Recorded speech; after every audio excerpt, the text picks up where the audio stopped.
NSQF കോഴ്സിലെ PG സബ്ജക്റ്റിൽ types of tourism എന്ന പാഠഭാഗമാണ് ഇന്ന് നാം ചർച്ച ചെയ്യുന്നത്. ഇതിലേക്ക് ഏവർക്കും സ്വാഗതം. Recreational tourism. Tourism to experience something different from the routine of daily life. ദൈനംദിന ജീവിതത്തിൽ നിന്നും ഒരു ചേഞ്ച് ആഗ്രഹിക്കുന്നവർക്കുള്ള എല്ലാ ടൂറിസം ആക്ടിവിറ്റികളെയും നമുക്ക് റിക്രിയേഷണൽ ടൂറിസം എന്ന് വിളിക്കാം. റിലാക്സിങ്ങും ക്യാമ്പിങ്ങും ഒക്കെ ഇതിന്റെ ഭാഗമായി കരുതപ്പെടുന്നു. കൂടുതൽ ചേർത്ത് പറയുകയാണെങ്കിൽ മാസ് ടൂറിസത്തിൽ ഒരു ലാർജ് സ്കെയിൽ സോഷ്യൽ ആക്ടിവിറ്റി ഉൾപ്പെടുന്നു.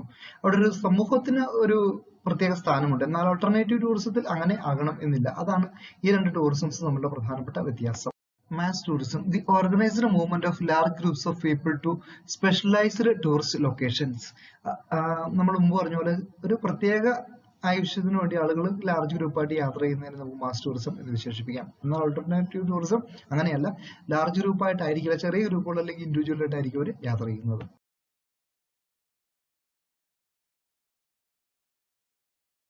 Adventure tourism. Tourism that involves an aspect of challenge and adventure such as paragliding, parachuting, etc. വിനോദസഞ്ചാര പ്രവർത്തനത്തിൽ വളരെ പ്രധാനപ്പെട്ട പ്രത്യേകിച്ചും യുവജനങ്ങളൊക്കെ ഉൾപ്പെടുന്ന ഒരു ടൂറിസം മേഖലയാണ് അഡ്വഞ്ചർ ടൂറിസം. ഈ ടൂറിസം മേഖലയിൽ അഡ്വഞ്ചറസ് ആയിട്ടുള്ള എന്തെങ്കിലും ആക്ടിവിറ്റീസ്, അതായത് സാഹസിക പ്രവർത്തനങ്ങൾ ഉൾപ്പെടുന്നു. ട്രെക്കിംഗ്, റോക്ക് ക്ലൈംബിംഗ് പോലെയുള്ള ആക്ടിവിറ്റീസ് എല്ലാം അതിന് മറ്റൊരു മികച്ച ഉദാഹരണം കൂടി ആണ്. അടുത്തത് cultural tourism, to experience the history, folklore and culture of a people. ഒരു പ്രത്യേക മേഖലയിൽ ഒരു രാജ്യത്തെയോ ഒരു സംസ്ഥാനത്തെയോ ഒക്കെ സാംസ്കാരികപരമായ വിഷയങ്ങളുമായി ബന്ധപ്പെട്ട് ബൃഹത്തായ രീതിയിലുള്ള ടൂറിസം പ്രവർത്തനത്തെ നമുക്ക് കൾച്ചറൽ ടൂറിസം എന്ന് വിശേഷിപ്പിക്കാം. അതൊരു സമൂഹത്തിന്റെ ആകാം, ഒരു സ്ഥലത്തിന്റെ ആകാം, അല്ലെങ്കിൽ ഒരു പ്രത്യേക മേഖലയുടേതാകാം. അപ്പൊ അങ്ങനെയുള്ള സാംസ്കാരിക പ്രവർത്തനങ്ങളുമായി ബന്ധപ്പെട്ട വിനോദസഞ്ചാരത്തെ നമുക്ക് കൾച്ചറൽ ടൂറിസം എന്ന് വിശേഷിപ്പിക്കാം. Social tourism, tourism that involves the company of others such as tour, bus, travel or family visits. നമ്മൾ സാമൂഹ്യപരമായി ഒരുമിച്ച് ആളുകൾ യാത്ര ചെയ്യുന്നതിന് സാധാരണഗതിയിൽ സോഷ്യൽ ടൂറിസം എന്ന് വിശേഷിപ്പിക്കാം.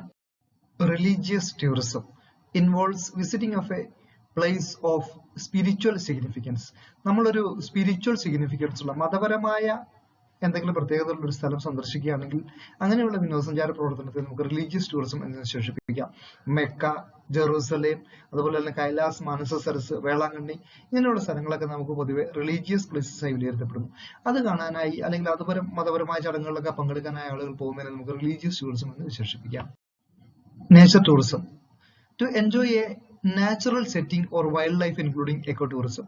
ഇന്ന് ലോകത്തിൽ ഏറ്റവും അധികം ചർച്ച ചെയ്യപ്പെടുന്ന, പ്രൊമോട്ട് ചെയ്യപ്പെടുന്ന ടൂറിസം മേഖലകളിൽ ഒന്നാണ് പ്രകൃതിദത്തമായ വിനോദസഞ്ചാരം. അതായത് പ്രകൃതിയുമായി ബന്ധപ്പെട്ട് പരിസ്ഥിതിക്ക് അധികം ദോഷം വരുത്താതെ അല്ലെങ്കിൽ മിതമായ രീതിയിൽ ദോഷം വരുത്തിക്കൊണ്ട് നടത്തുന്ന പ്രകൃതി സ്നേഹികളുമായി ബന്ധപ്പെട്ട ടൂറിസത്തെ നമുക്ക് നേച്ചർ ടൂറിസം എന്ന് വിശേഷിപ്പിക്കാം.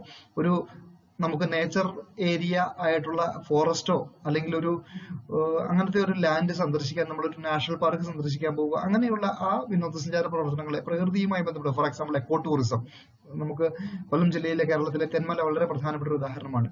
അപ്പൊ അങ്ങനെയുള്ള വിനോദസഞ്ചാര കേന്ദ്രത്തിൽ നമുക്ക് നേച്ചർ ടൂറിസം എന്ന് വിശേഷിപ്പിക്കാം. Pleasure tourism, to improve the physical or spiritual condition of an individual. Example yoga worships etcetera. Spa visit ചെയ്യുന്നതൊക്കെ നമുക്കറിയാം.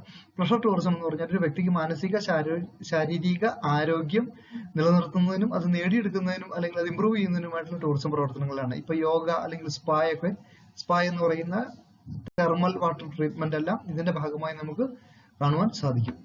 Next one is dark tourism, involving visiting locations that are associated with death and tragedy or ghost walk. നമുക്കറിയാം പ്രകൃതിയിലെ കറുത്ത അധ്യായം രേഖപ്പെടുത്തിയിരിക്കുന്ന നമ്മുടെ നാട്ടിലുള്ള സ്ഥലങ്ങൾ, for example Jallian Walabagh കൂട്ടക്കൊല്ലം നടന്ന സ്ഥലം, അങ്ങനെയുള്ള സ്ഥലങ്ങളിലേക്ക് ഒരു വ്യക്തി യാത്ര പോവുകയാണെങ്കിൽ അത്തരം ടൂറിസത്തെ നമുക്ക് ഡാർക്ക് ടൂറിസം എന്ന് വിശേഷിപ്പിക്കാം. Next one is sports tourism, to experience sports or sporting events such as sky holidays or Olympics, World Cup football, etc. ധാരാളം ആളുകൾ പോകുന്ന ഒരു ഇവന്റ് ആണ് ലോകകപ്പ് ഫുട്ബോൾ അല്ലെങ്കിൽ ക്രിക്കറ്റ് ലോകകപ്പ്. അതുപോലെ ഒരു സ്പോർട്ടിംഗ് ഇവന്റ് കാണുവാനും അത് വിലയിരുത്താനും അത് എൻജോയ് ചെയ്യാനൊക്കെ ആളുകൾ യാത്ര ചെയ്യുകയാണെങ്കിൽ, വിദേശ രാജ്യത്തേക്കോ നമ്മുടെ തന്നെ മറ്റു സംസ്ഥാനങ്ങളിലേക്കൊക്കെ യാത്ര ചെയ്യുകയാണെങ്കിൽ അതിനെ നമുക്ക് സ്പോർട്സ് ടൂറിസം എന്ന വിഭാഗത്തിൽ പെടുത്താം. ധാരാളം ആളുകൾ താല്പര്യപ്പെടുന്ന ഒരു മേഖലയാണ് ഇത്. Business tourism refers to the completion of a business activity transaction or attend a business meeting, conference, etc. And as a part of that, he is participating in a tour. ഒരു വ്യക്തി ഒരു ബിസിനസ് ട്രാവലിന്റെ ഭാഗമായി ഒരു ടൂറിൽ participate ചെയ്യുകയാണെങ്കിൽ അത്തരം ആക്ടിവിറ്റീസിനെ നമുക്ക് business tourism എന്ന് വിശേഷിപ്പിക്കാം. നാം മുമ്പ് പറഞ്ഞതുപോലെ തന്നെ to escape from daily routine, ഒരു സ്ഥിരമായ ദിനചര്യയിൽ നിന്നും ഒരു വ്യക്തി രക്ഷപ്പെടാൻ ആഗ്രഹിക്കുന്നെങ്കിൽ അയാൾ പോകുന്ന ട്രിപ്പിനെ നമുക്ക് റിക്രിയേഷണൽ ടൂറിസം എന്ന്. സ്പോർട്സ് ടൂറിസത്തിന്റെ കുറച്ച് ഇമേജസ് ഇവിടെ നൽകുന്നുണ്ട്, എല്ലാവരും ശ്രദ്ധിക്കുമല്ലോ. റിലീജിയസ് ടൂറിസവുമായി ബന്ധപ്പെട്ട മറ്റൊരു സ്ലൈഡാണ്, കണ്ടു മനസ്സിലാക്കുമല്ലോ. വിനോദസഞ്ചാരത്തിന്റെ ചില തരങ്ങൾ മാത്രമാണ് നാം ഈ ക്ലാസ്സിൽ പരിചയപ്പെട്ടത്. മനസ്സിലായെന്ന് കരുതുന്നു. എല്ലാവർക്കും നന്ദി, നമസ്കാരം.